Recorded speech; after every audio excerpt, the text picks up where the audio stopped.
obviously my ears perked up because of what I've been doing for 23 years of a mortgage payment that's $24.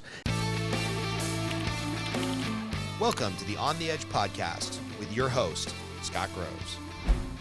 This is one of those, like, I will take this to the day I die in terms of how he explained financial planning. Number one, maximize income.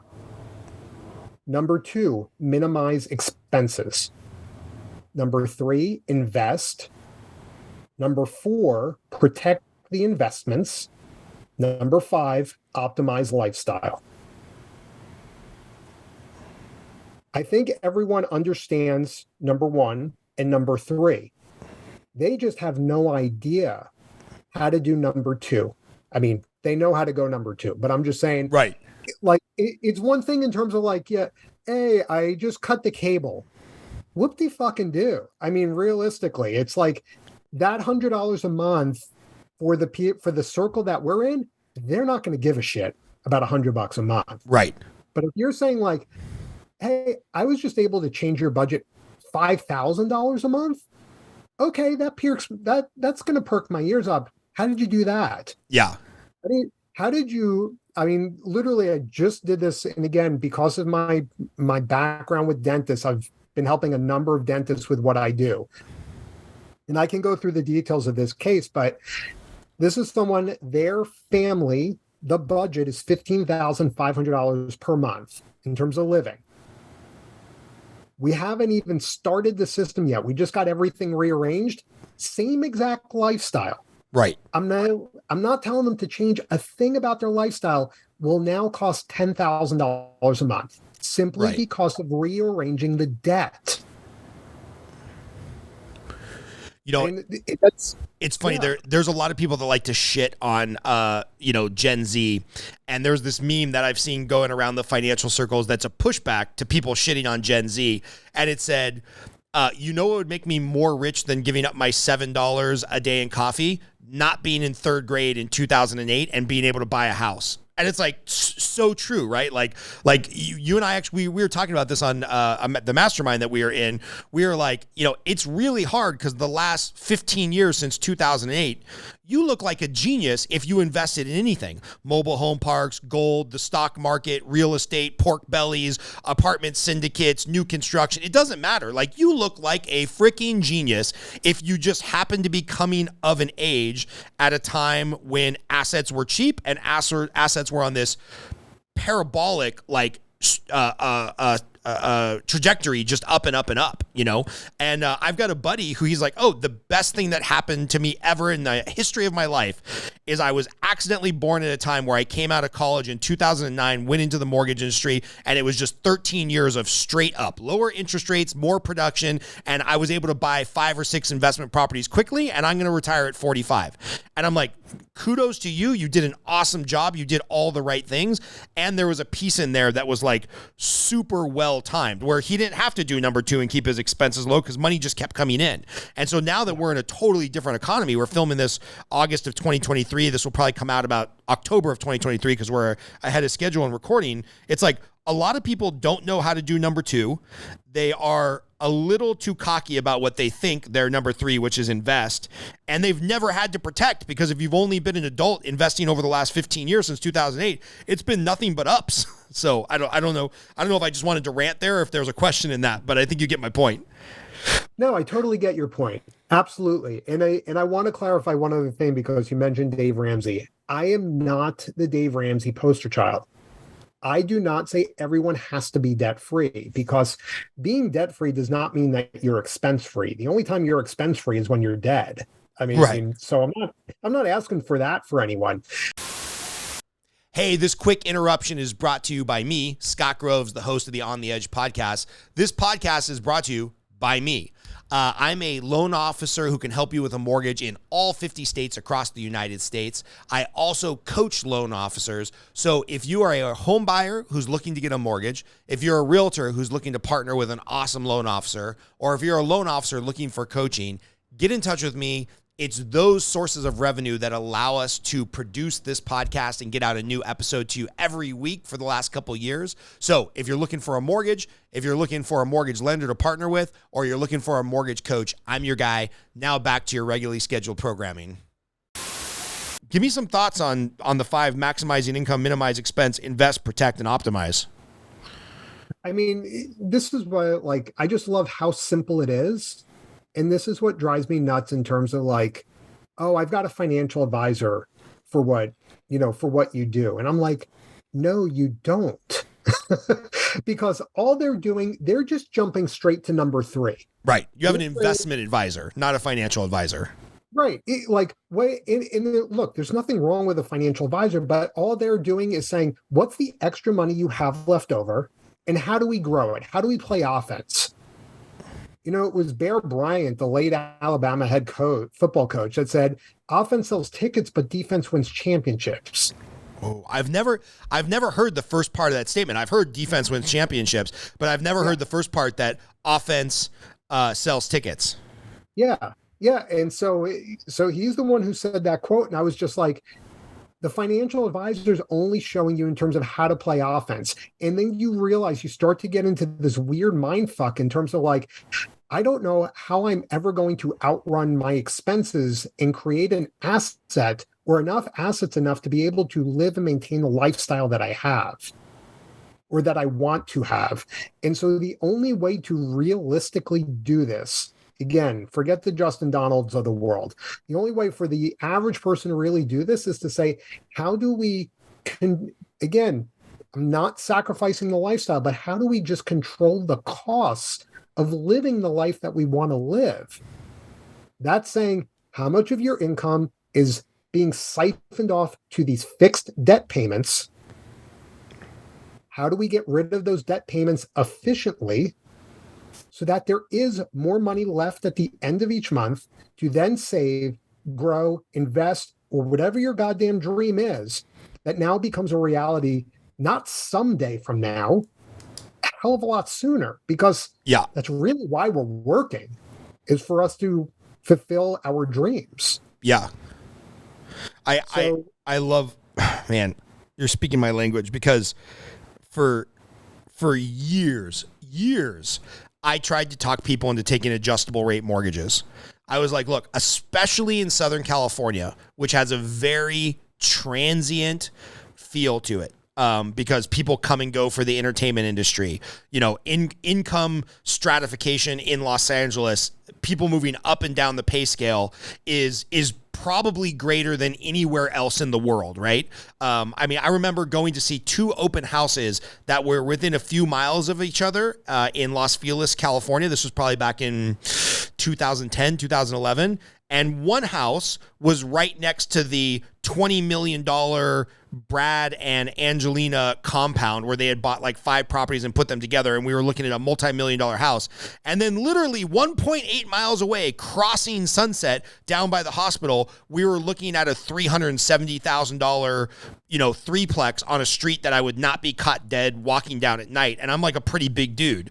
And so it was mind boggling. And so, because we have a transient society in Los Angeles, because people are moving up and down the pay scale super fast, I would try to tell people, I'm like, hey man, the national average, and it's worse in California, is the average American stays in their house about 7 years. They keep their mortgage about 4 years. They refinance, they pay it off, they take cash out of it, etc. In California, it's worse than that. So the average California stays in their house about 6 years, and the average California keeps their mortgage about 3.5 to 4 years. Why are you sacrificing the higher monthly payment or the higher debt or the higher interest rate in order to get into a 30-year fix? Take the adjustable rate mortgage that's fixed for a year or 3 years or interest only or 5 years, because you're not going to stay here long enough to recognize the gains of having a 30-year fixed mortgage. But they're like, well, my parents told me that there's these things called liar loans and I can't get stuck in a liar loan, and they've owned their house in Sandusky, Ohio for 39 years, and when they paid it off, they burned the deed in a barbecue and invited the whole family over. And I'm like, what did your parents do?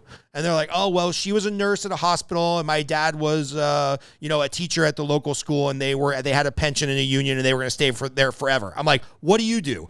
They're like, oh, I'm a commercial scout and I'm probably going to move where I live every couple years and I travel 6 months out of the year. I'm like, yeah, you don't have the same lifestyle. You shouldn't have the same mortgage and the same debt profile. And I tried to have that conversation for probably a decade. And I just finally gave up because I'm like, fuck it. They don't want to listen to me anyway. Take your 30-year fixed, and then for about 10 years, they'd be back every year refinancing at a lower rate because the rates dropped. And I'm like, you could have had this lower rate the whole time. It blows my mind, Howard. Just trying to work in finance and lead them to water to get them to drink. It's like an exercise in futility. I appreciate you just bringing out Chris Farley and like Zelensky Auto Parts when you did that. About 2 years ago, I looked like Chris Farley. I've lost a little bit of weight since then, so I'm happy that I just sounded like him and didn't look like him.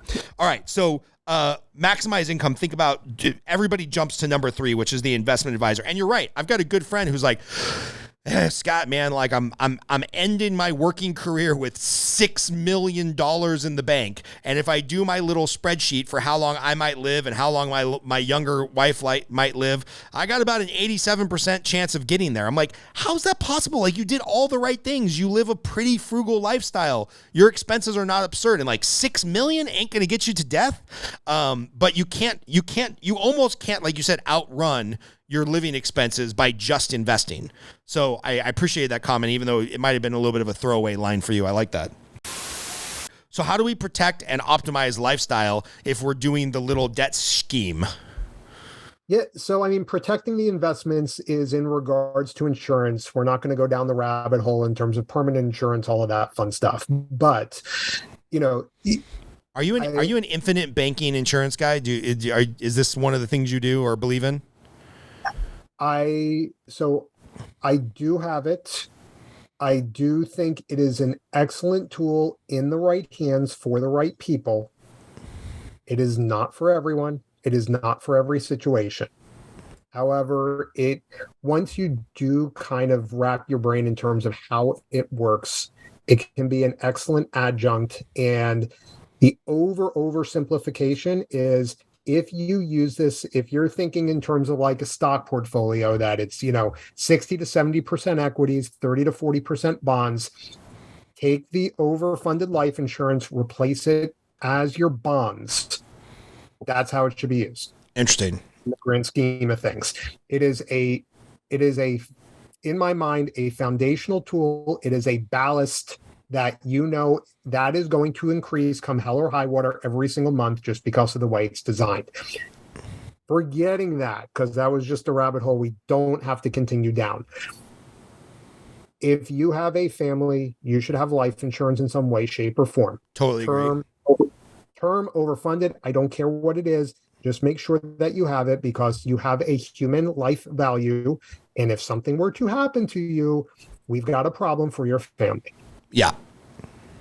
More importantly, and I will expound a little bit on this, if term is the way that you're going to go, again, I don't care either way, look at something that has living benefits.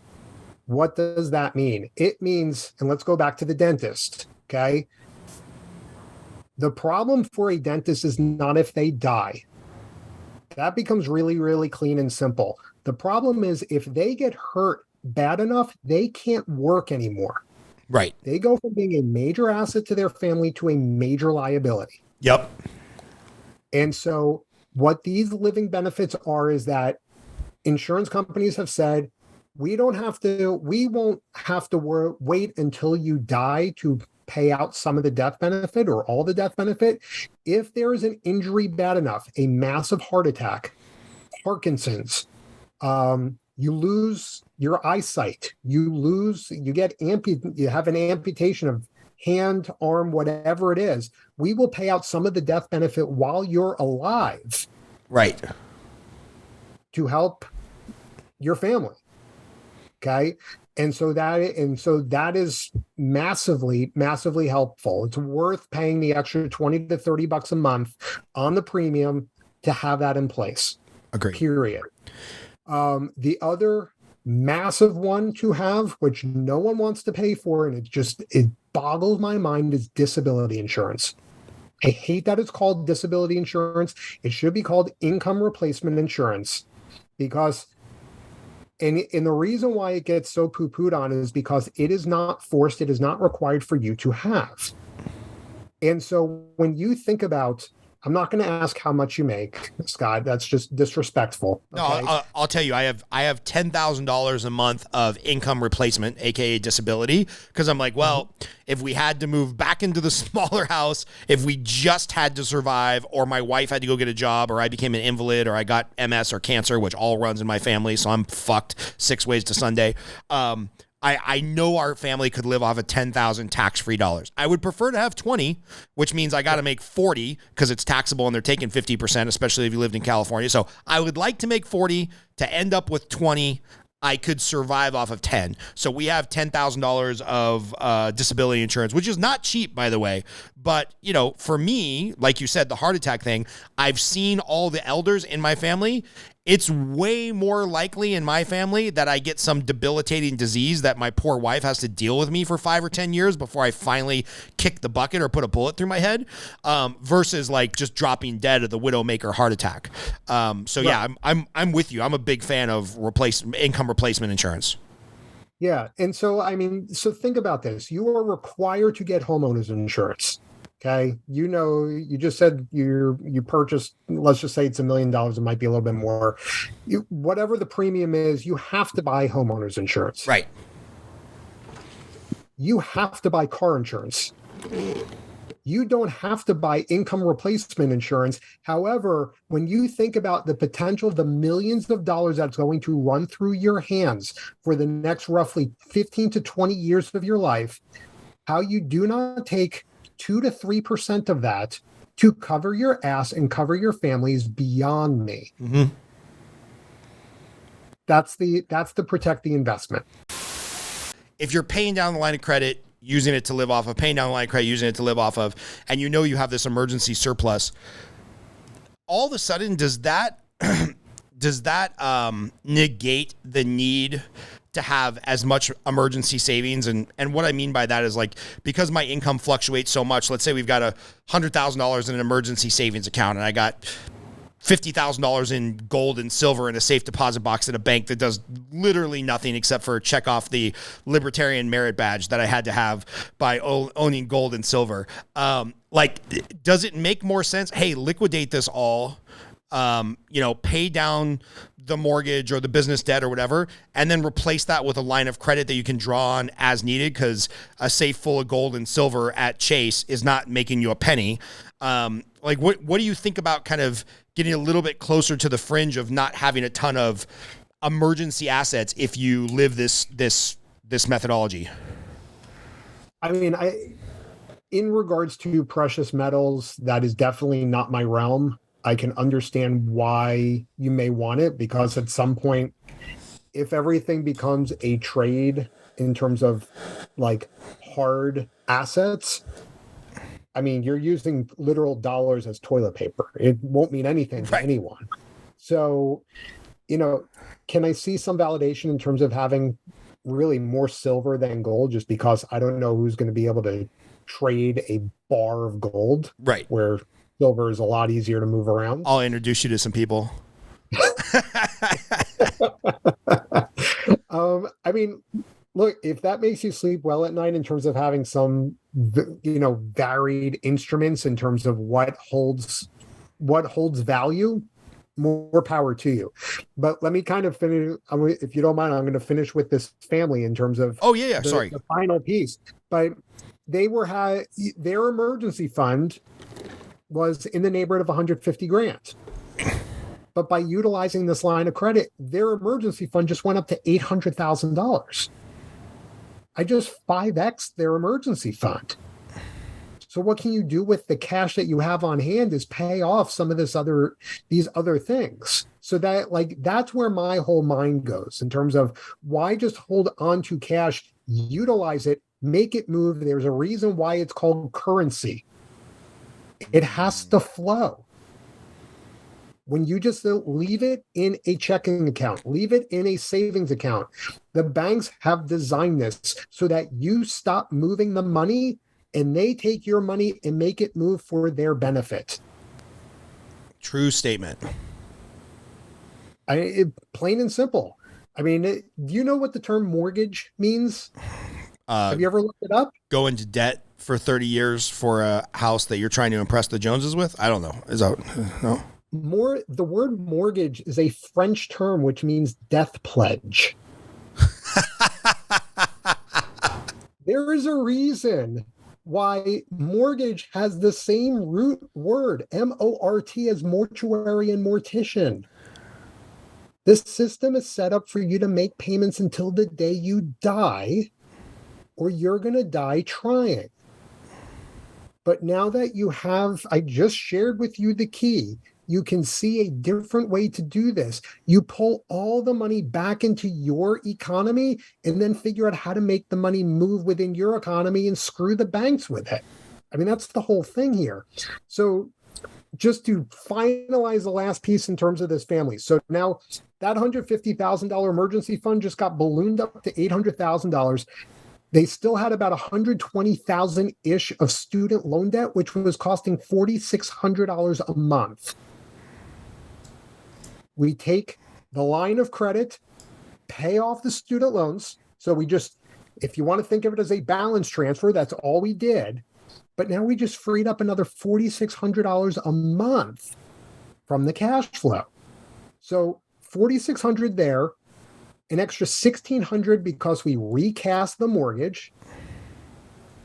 And now utilizing the line of credit month one because of moving that debt inside is costing $750. But the net change is $5,500 a month. Yeah. Which, of course, they can always pay down on the principal. They can pay it down in chunks. It's like, it's not like the debt goes away. It's just a better way of managing it for cash flow. Correct.